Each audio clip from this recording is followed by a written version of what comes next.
नमस्कार। चुनाव प्रचार के दौरान नीतीश के साथ मखाने का माला साझा करने वाले मोदी के चाणक्य अमित शाह के दिमाग में क्या चल रहा है? अमित शाह नीतीश के एनडीए का नेता चुने जाने पर पटना में नहीं दिखे, लेकिन आधी रात को पटना पहुंच गए, तब भी, जबकि शपथ ग्रहण दूसरे दिन दोपहर बाद में है।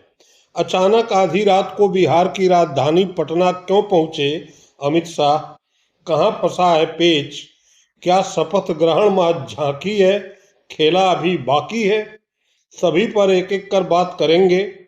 पावर और मलाई की इस लड़ाई के हर धागे को खोलेंगे। बस आप वीडियो में अंत तक बने रहिए।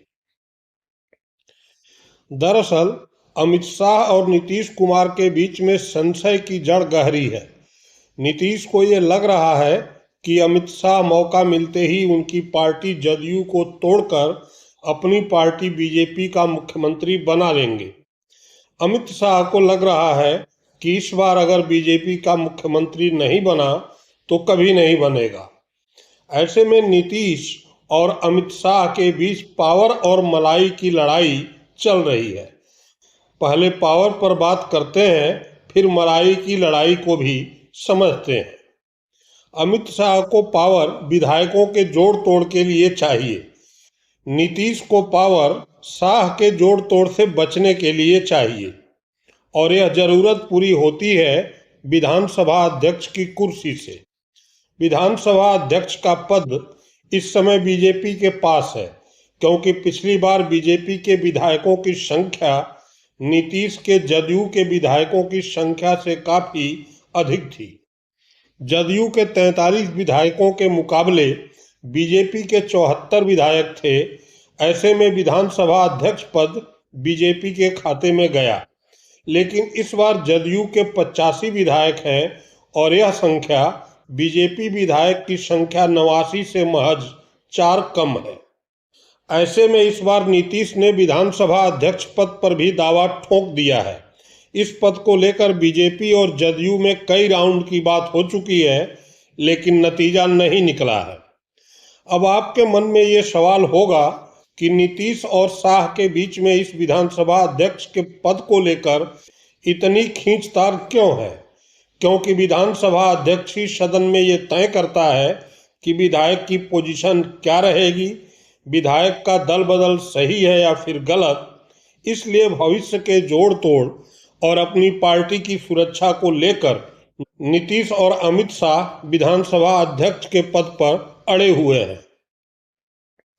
विधानसभा अध्यक्ष के अलावा अमित शाह गृह मंत्रालय भी चाहते हैं। गृह मंत्रालय सरकार का दूसरा शक्तिशाली सेंटर है।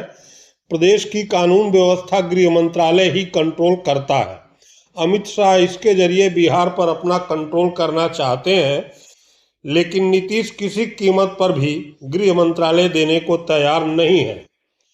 नीतीश का ये भी मानना है कि विधायकों की संख्या को देखते हुए अब छोटे और बड़े भाई जैसी कोई बात नहीं रही। ऐसे में अब जदयू से भी उप मुख्यमंत्री होना चाहिए, जबकि अमित शाह जदयू से उप मुख्यमंत्री के सवाल पर तैयार नहीं है। पावर के इन 3 सेंटरों के साथ ही मलाईदार मंत्रालयों को लेकर भी नीतीश और शाह के बीच ठनी हुई है। इस समय पावर, पैसा और समाज कल्याण के अधिकतर विभाग नीतीश कुमार के पास है।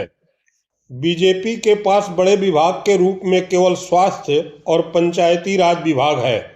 पैसा के आधार पर मलाईदार माने जाने वाले विभागों में शिक्षा, गृह, ऊर्जा, ग्रामीण कार्य और ग्रामीण विकास जदयू के पास है, यानी नीतीश के पास है। बीजेपी अर्थात अमित शाह इसमें फेरबदल चाहते हैं। अमित शाह मलाईदार विभागों में बंटवारा चाहते हैं, लेकिन नीतीश इसके लिए राजी नहीं हो रहे हैं। अब सवाल ये उठता है कि किसी भी मुद्दे पर शाह की न सुनने के बाद भी अमित शाह नीतीश पर मौन क्यों है? क्या अमित शाह ने नीतीश के सामने सरेंडर कर दिया है? और इसी सरेंडर की वजह से अमित शाह नीतीश के नेता चुने जाने के समय तो वहां मौजूद नहीं थे, लेकिन रात होते होते पटना पहुंच गए। सवाल यह भी है कि शाह ने अगर नीतीश के सामने सरेंडर किया है तो क्यों, जबकि नीतीश के बगैर भी सरकार बनाना अमित शाह के लिए कोई बड़ी मुश्किल नहीं है। शाह के सरेंडर के पीछे कई कारण हैं। पहला ये कि नीतीश के समर्थन पर केंद्र की मोदी सरकार टिकी है। दूसरा ये कि सब कुछ कर लेने के बावजूद बिहार में सीटें तो बीजेपी की बढ़ी लेकिन वोट प्रतिशत नहीं बढ़ा। तीसरा कि बीजेपी नीतीश के सजातीय वोट कुर्मी को नाराज नहीं करना चाहती है। कुर्मी वोट बिहार ही नहीं यूपी में भी निर्णायक है और इसी के बल पर लोकसभा चुनाव में यूपी में अखिलेश ने बढ़त ली थी। बीजेपी नहीं चाहती है कि नीतीश के प्रति उसके किसी भी कदम से कुर्मी नाराज हो और इसका असर यूपी के चुनाव पर भी पड़े जो 2027 में प्रस्तावित है। अंतिम सवाल, तो क्या अमित शाह बिहार को लेकर अपने प्लान को ठंडे बस्ते में डालकर केवल तमाशा देखते रहेंगे? बिल्कुल नहीं। शाह परिस्थितियों के हिसाब से खेलते हैं। जैसे ही परिस्थितियां अनुकूल होंगी अमित शाह अपने प्लान के साथ सक्रिय हो जाएंगे। नीतीश को यूं ही चैन की बंसी नहीं बजाने देंगे, क्योंकि बीजेपी बिहार में पहली बार सिंगल लार्जेस्ट पार्टी बनी है और इसके लिए मोदी के चाणक्य अमित शाह ने बहुत कुछ किया है। फिलहाल देखते जाइए आगे आगे होता है क्या। मैं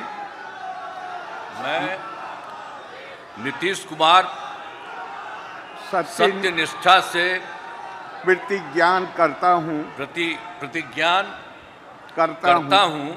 कि मैं विधि द्वारा स्थापित भारत के संविधान के प्रति सच्ची श्रद्धा और निष्ठा रखूंगा। मैं भारत की प्रभुता और अखंडता अक्षुण्ण रखूंगा। मैं बिहार राज्य के मुख्यमंत्री के रूप में मैं अपने कर्तव्यों का श्रद्धापूर्वक और शुद्ध अंतःकरण से निर्वहन करूंगा तथा मैं भय या पक्षपात, अनुराग या द्वेष के बिना सभी सरकार के लोगों के प्रति संविधान और विधि के अनुसार न्याय करूंगा। मैं नीतीश कुमार सत्यनिष्ठा से प्रतिज्ञान करता हूं कि जो विषय बिहार राज्य के मुख्यमंत्री के रूप में मेरे विचार के लिए लाया जाएगा अथवा मुझे ज्ञात होगा, उसे किसी व्यक्ति या व्यक्तियों को तब से ये सिवाय जबकि ऐसे मुख्यमंत्री के रूप में अनेक कर्तव्यों के सम्यक और निर्वहन के लिए ऐसा करना अपेक्षित हो, मैं प्रत्यक्ष अथवा अप्रत्यक्ष रूप से संसूचित या प्रकट नहीं करूंगा। धन्यवाद। बधाई।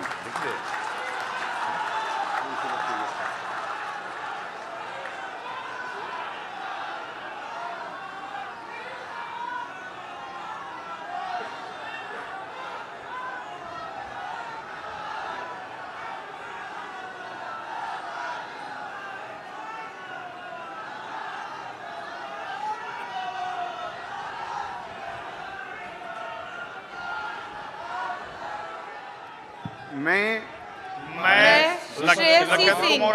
ईश्वर की शपथ लेता हूँ कि मैं विधि द्वारा स्थापित भारत के संविधान के प्रति सच्ची श्रद्धा और निष्ठा रखूंगी। मैं भारत की प्रभुता और अखंडता अक्षुण्ण रखूंगी। मैं बिहार राज्य के मंत्री के रूप में अपने कर्तव्यों का श्रद्धापूर्वक और शुद्ध अंतःकरण से निर्वहन करूंगा। मैं भय या पक्षपात, अनुराग या द्वेष के बिना सभी प्रकार के लोगों के प्रति संविधान और विधि के अनुसार न्याय। अगर वीडियो पसंद आई हो तो लाइक करें, साझा करें और चैनल को सब्सक्राइब करना न भूलें। बहुत बहुत धन्यवाद।